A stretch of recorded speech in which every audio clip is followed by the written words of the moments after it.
mis amigos, aquí en Informativo Universal. Seguimos y en esta ocasión tenemos el grato placer de recibir online a la dirigente Minú Tavares Mirabal. Minú es una amiga de este programa que ya en otras ocasiones ha estado con nosotros y hoy nos hace el favor de acompañarnos otra vez aquí en la entrega de este día, tal y como decíamos, vía Zoom. Así es que hacemos este enlace con ella. Muy buenas noches, bienvenida Minú. Hola, muchas gracias Santiago, un gusto estar nuevamente, aunque sea por esta vía. Así es, así es. Minú, estamos en momentos muy especiales en República Dominicana. El presidente de la República ha hablado esta noche, pero el país ha vivido una experiencia alrededor de esta pandemia, el llamado emergencia nacional que hemos estado viviendo, que ha incluido toque de queda por 2 meses. ¿Cuál es la visión que tú has tenido de todo esto y cómo a tu juicio lo ha hecho el gobierno de la República Dominicana? Bien. Digamos que lo primero que hay que partir es de que el mundo entero está atravesando por una situación que es inédita y que por lo tanto las respuestas han sido muy variadas y han sido un prueba y error, digamos. Es decir, y lo que a veces se considera que funciona para algún país, luego resulta que no funciona. Nos pasamos varias semanas poniendo como ejemplo cuando se quería abrir el caso de Suecia y resulta que Suecia tiene 10 millones de habitantes igual que nosotros y tiene más de 3.000 muertos. Entonces, ¿por qué no cerraron? ¿Por qué no tomaron las medidas de cuarentena? Y yo diría que hasta ahora quizás la única medida que se ha demostrado funcionar en el mundo entero es el distanciamiento social. Mientras aparezca la vacuna, eso es lo que hay. Ahora bien, ya que trajimos a colación que se trata de una pandemia, yo diría que quizás lo que más llama la atención es que a una tragedia global se le han estado dando respuestas locales y por eso ha habido tanta prueba y error, ¿verdad? Claro, y eso, y lo otro es que ha demostrado, la pandemia ha puesto en evidencia que el fracaso de las políticas neoliberales que han llevado a la precarización de las responsabilidades de los estados, de garantizar los derechos de los ciudadanos y ciudadanas, sobre todo los derechos de salud. Dicho eso, digamos también que lo que se busca es tratar, no es de controlar, no es de evitar el coronavirus, que ya ha demostrado que no es posible evitarlo.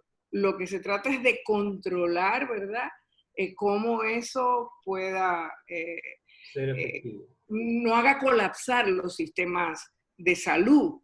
Y eso en un país como el nuestro, donde el sistema de salud ya estaba colapsado. Claro.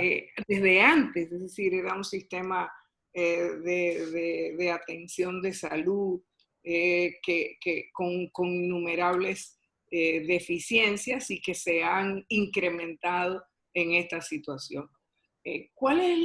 ¿Cómo yo calificaría la respuesta del gobierno? Yo diría que quizás podríamos hablar de insuficiencia.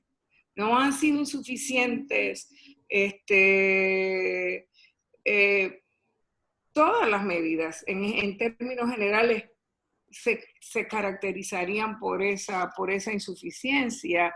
Es decir, es insuficiente la información que se tiene, la información que tiene la gente, es insuficiente la credibilidad que tiene el gobierno y eso, es decir, esta pandemia ha llegado en el momento en que la credibilidad del gobierno era más baja en todos sus casi 8 años. O sea, nunca había estado tan baja. Recordemos que la declaración de la primera medida del estado de emergencia fue 4 días después de unas elecciones pospuestas, de las elecciones municipales, que fueron un fracaso y que llevaron a movilizaciones a nivel nacional del pueblo dominicano contra el gobierno. Entonces, bueno, empezaríamos quizás por ahí. Es muy insuficiente también la información que tiene la gente del peligro real que significa la pandemia, de que lo más importante es que nos cuidemos nosotros mismos, porque además es la única manera de cuidar a los demás y sobre todo de cuidar a las personas más vulnerables. Y ahí viene entonces quizás la reflexión, bueno, estamos frente a un proceso electoral, 5 de en medio de esta situación de distanciamiento, ¿verdad? Sí, exacto. Bueno, también es insuficiente el cumplimiento de las medidas de distanciamiento, lo que nos hace temer que las consecuencias sean todavía más graves para la República Dominicana, en vidas y también en integridad de la vida de las personas.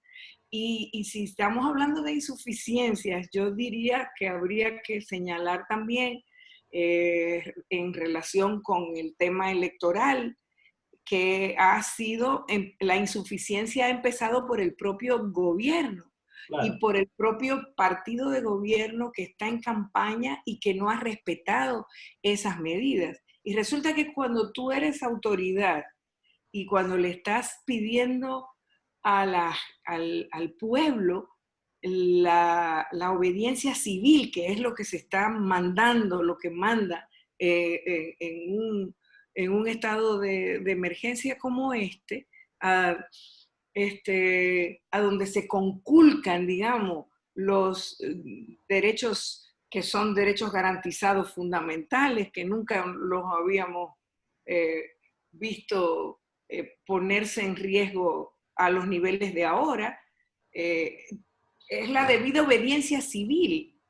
Pero si tú tienes a los candidatos del gobierno repartiendo fundita por la noche, queriendo paliar la insuficiente respuesta del gobierno en materia de garantizar la seguridad alimentaria, por ejemplo, y el acceso a la salud, mal le puedes pedir a la gente que tiene hambre, que tiene en riesgo su empleo o que ya lo perdió, que tiene una inseguridad con respecto a qué va a pasar cuando se empiece a abrir la economía tal y como se está exigiendo. Si tú eres autoridad, tienes que empezar por dar el ejemplo. Y ese ejemplo no ha sido insuficiente, ¿no? Es que ha sido inexistente, yo diría. Es decir, desde el principio hemos visto cómo las autoridades han estado sacándole provecho a esta campaña, bueno, a esta situación. Lamentablemente, en un periodo de elecciones, muchos candidatos tienden a hacer proselitismo alrededor de esta tragedia, y eso también es muy preocupante. He visto tu partido, incluso Alianza País, un poco más tímido en todo esto. No más tímido, ¿no? Porque esto parece yo leía, creo que en el periódico El Día hace unos días, que parecía una competencia entre millonarios. Ajá. Y, o sea, 3 candidatos que parecen millonarios, con más o menos millones, o más o menos disponiendo más o menos de recursos, de los recursos públicos en el caso de unos, y de unos millones que tú no te los explicas en el caso de los 3. Claro. Son injustificables. Entonces, hay una insuficiente respuesta de una Junta Central Electoral que tiene que organizar este proceso y que tampoco tiene credibilidad, porque llegó a a este momento, luego del fracaso más histórico más grande que ha tenido, yo creo, cualquier Junta Central Electoral en la historia de la República Dominicana. Y cuidado, porque yo no conozco casos que se puedan poner como ejemplo de países a donde se hayan suspendido unas elecciones 3 o 4 horas después de iniciadas. Exacto. Entonces, es decir, tampoco hay credibilidad en el árbitro electoral, que por demás estamos hablando de unas elecciones el 5 de julio y yo siento que no hay garantía, nadie siente que haya garantías de que se puedan celebrar realmente, aunque hay la intención, aunque hay el temor, porque detrás está la falta de confianza de una gran parte del pueblo dominicano con respecto a las intenciones reales del gobierno de mantenerse como sea en el poder, pero si hay algo que está claro es que la pandemia existe, Claro. el peligro es real y que las autoridades están obligadas a garantizar las medidas que sean necesarias con suficiencia, aunque no lo hayan hecho hasta ahora así. Pero bueno, tú te preguntas, hay muchas dudas, mucha incertidumbre. Exacto. Es más, pensemos no solamente en las personas que van a ser funcionarios de mesas, que tienen que estar ahí desde las 6 de la mañana hasta, quién sabe, las 12 de la noche, en contacto con personas en una situación que todavía no sabemos cómo va a estar controlado o no la propagación del virus. Y los delegados de los partidos. Claro, claro. O sea, son miles y miles de personas que van a estar siendo puestas en riesgo. Es en esa circunstancia que estamos celebrando este proceso electoral y la responsabilidad de todos y todas, fundamental, no puede ser evadida, y es la de proteger la vida de los ciudadanos y las ciudadanas. Así es. Su integridad.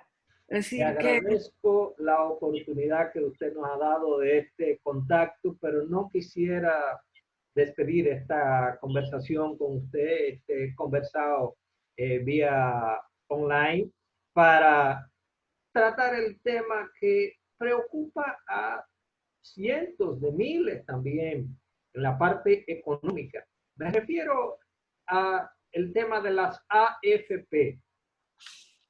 El 30% que ha sido propuesto de que se le devuelva al que tenía una inversión ahí. Y como yo dijese en una oportunidad, por ejemplo, yo no autoricé a mi AFP a prestar el dinero que yo he ahorrado. Y ahora resulta que en medio de esta situación me he enterado, y se enteran los trabajadores, que el dinero que ellos tenían ha sido prestado al gobierno. Y entonces la gente se pregunta, ¿por qué no me devuelven mi 30% por lo menos?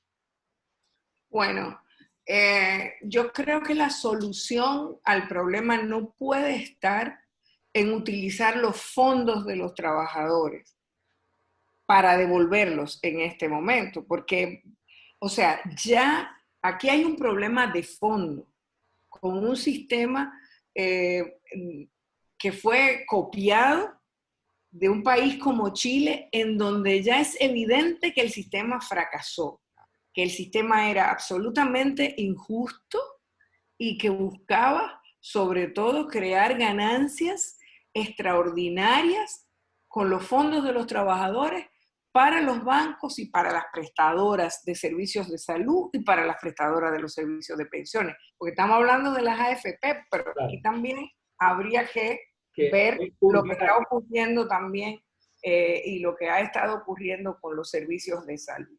Entonces, cualquier solución tiene que buscarse desde mi punto de vista sin tocar ningún 30% de los fondos de los trabajadores.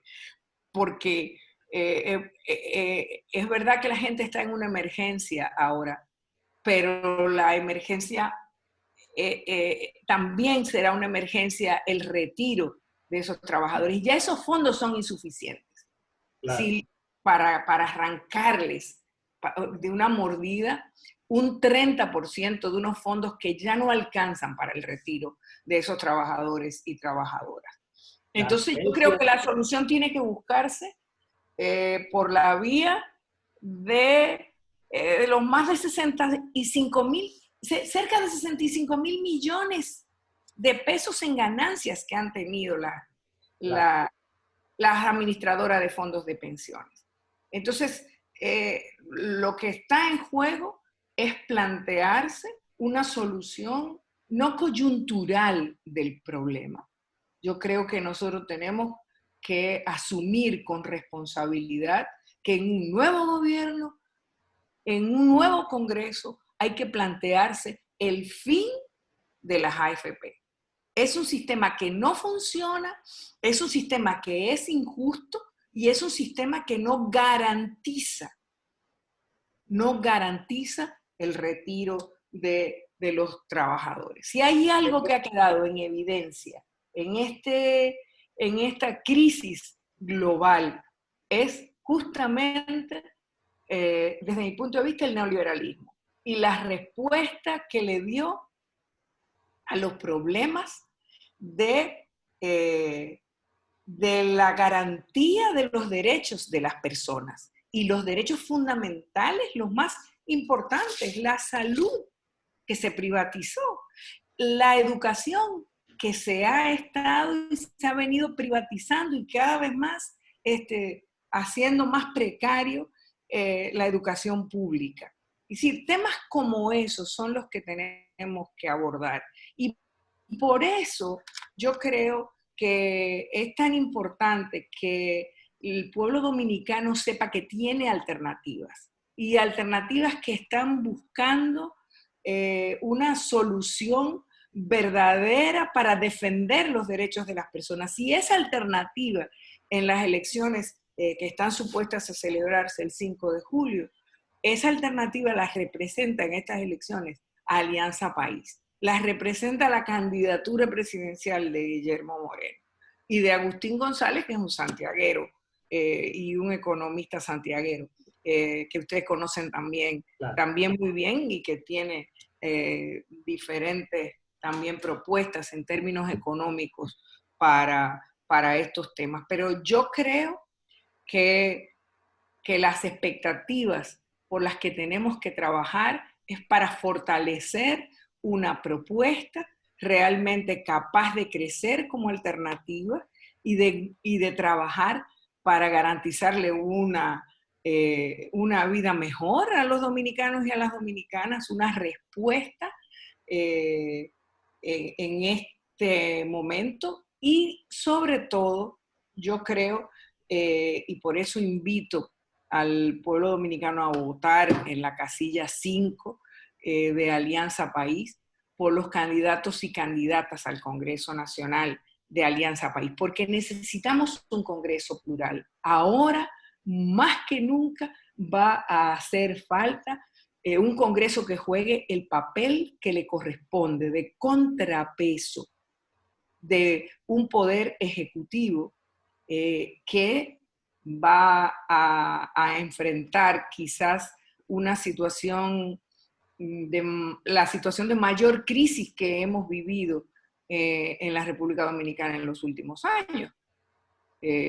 Imagínense ustedes que con 5 décadas de crecimiento sostenido por encima del 5%, y estamos en esta situación, tú te preguntas, ¿a dónde fue a parar ese crecimiento? Exactamente. ¿Cómo es que lo que estamos tratando ahora para solucionar el problema es de robarle los fondos a los trabajadores, que ya han sido esquilmados, que ya han sido exprimidos hasta lo último? ¿Y para qué sirvió ese crecimiento económico todos estos años? Eso es lo que tenemos que preguntarnos. Y por eso es que estamos compelidos a votar, a apostar por una alternativa que crezca, que sea capaz de crecer y que sea capaz de convertirse en una posibilidad real de cambio democrático en la República Dominicana. Y no, muchas gracias. Agradezco la oportunidad que nos ha dado de estar con nosotros aquí en Informativo Universal. Te agradecemos el momento y la entrega en este día domingo. Así que muy buenas noches. Un gusto y a la orden siempre. Gracias, muy buenas noches.